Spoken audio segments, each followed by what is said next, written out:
So, good morning mga ka-happy. Ngayon, may papakita ko sa inyong mga isda dito sa punting palaisdaan ko. So, yun. Without further ado, tara at yun na nga, ililibot ko kayo dito at papakita ko kayo sa mga gagawin ko dun sa mga isda ko. So, tara, let's go! Bale, una mga ka-happy, ito, hinanda ko yung beta tank para makapag-breed ako ng gapi. So bali yung i-breed ko yung black lace gapi. So tara, pipili muna tayo ng isang male at isang female. Let's go. So ito na yun, yung mga female. Bali may prospect na ako kung ano yung male na i-breed ko. Kunin natin mga ka-happy.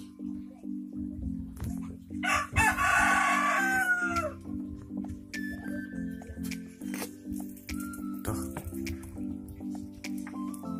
Yan mga ka-happy. Ito yung napili ko dahil mataba na. Yan. Ano kaya pag dalawa na lang kaya yung lagay ko? Awag. Gusto ko yung isa lang para yung sperm ng gapi focus lang dito. So yan, ito na yung isang female black lace.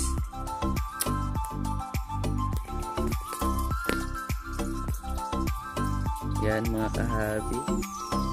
Next natin kukunin yung male. So yan, tara, mga tayo.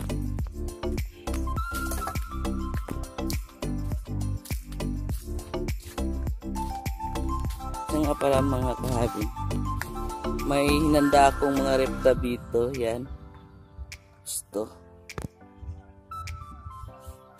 mamaya sasabihin ko sa inyo kung anong ilalagay ko dito. Yan, ito. Tapos ito yung mga balloon muli dito, malalaki na mga kahabi. Yan. So ito yung napili kong male mga kahabi. Yan.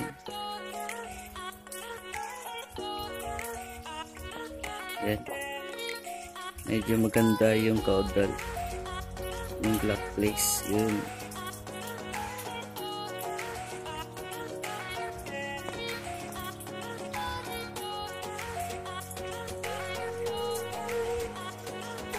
So aabangan na lang natin tong pag-breed natin ng black lace. Ayan.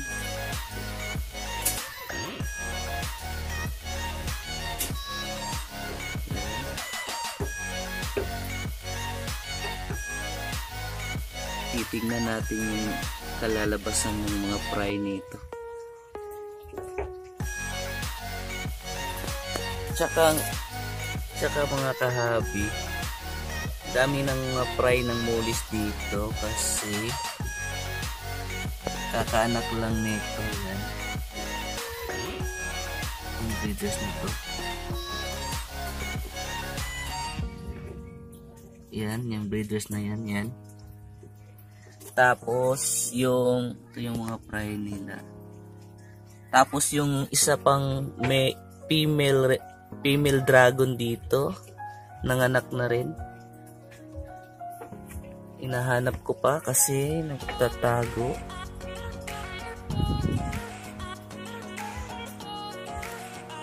So yun, basta nanganak na yung isa pang female dragon dito. Siguro dito ko na lang ilalagay din para patabayin kasi wala namang male dito. So yun. Tapos dito mga kahabi, may mga mulis ako dito. Parang mga koi. Yung kulay niya para siyang koi. So yun, baka kukunin ko tapos ilalagay natin sa maliit na lalagyan para mas makita natin o mas klarong-klaro yung kulay niya. So yun. Tara, kukuha muna tayo ng lalagyan. So, ayan, may lalagyan na tayo.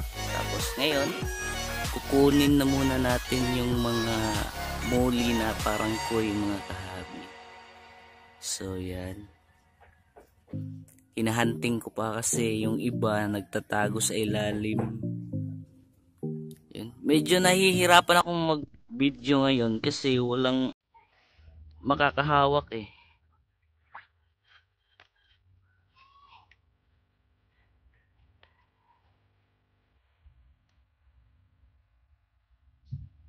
Ang bilis na lumangoy.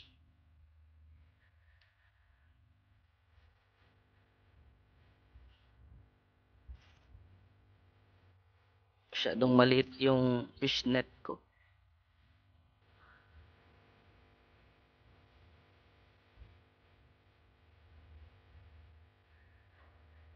Na. Wait mga kahabi, kukuha ko ng malaking fishnet para mas madali nating makuha yung yung mga mold. So, ito na yun mga kahabi.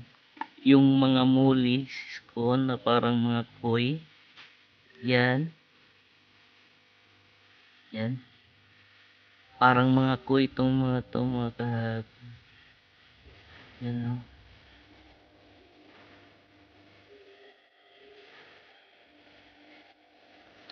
So, bali, papakita ko sa inyo yung mga picture ng mga koi. Yung parang kahawig ng kulay nito.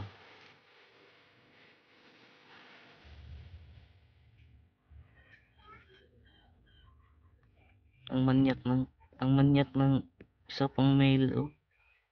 Yan. Kahit nandito, nagbe-breed pa rin yan. Kahit male yung isang molis ni nakikipag-breed pa rin yung maliit. Tsaka mga kahabi, no, ang daming price dito. Yung iba lumaki na dahil hindi ko nakuha. Yun. Yan, mga ganyan na kalaki. Tapos ngayon ang gagawin ko, kukunin ko yung lahat ng fry dito. Tapos dito ko ilalagay.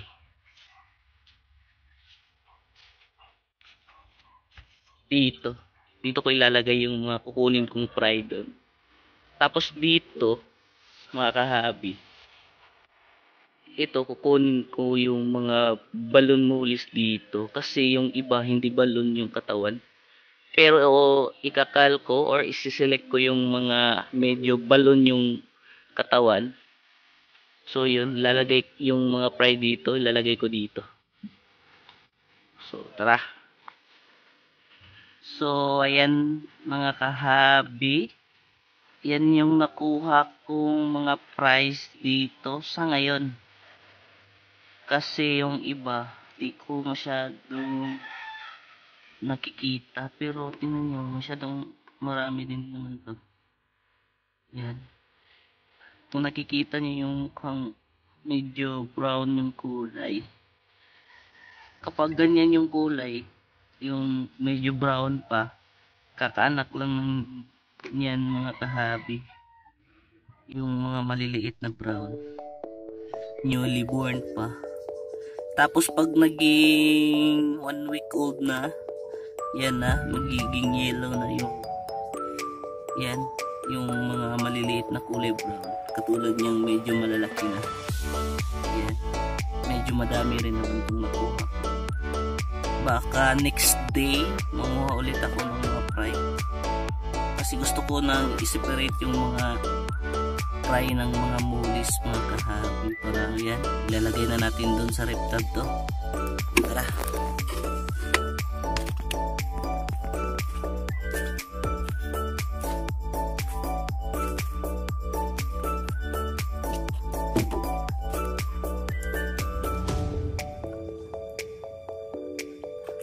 Yan, konting tubig na muna. Lagay natin. Tapos maya-maya nito, papakawalan natin to.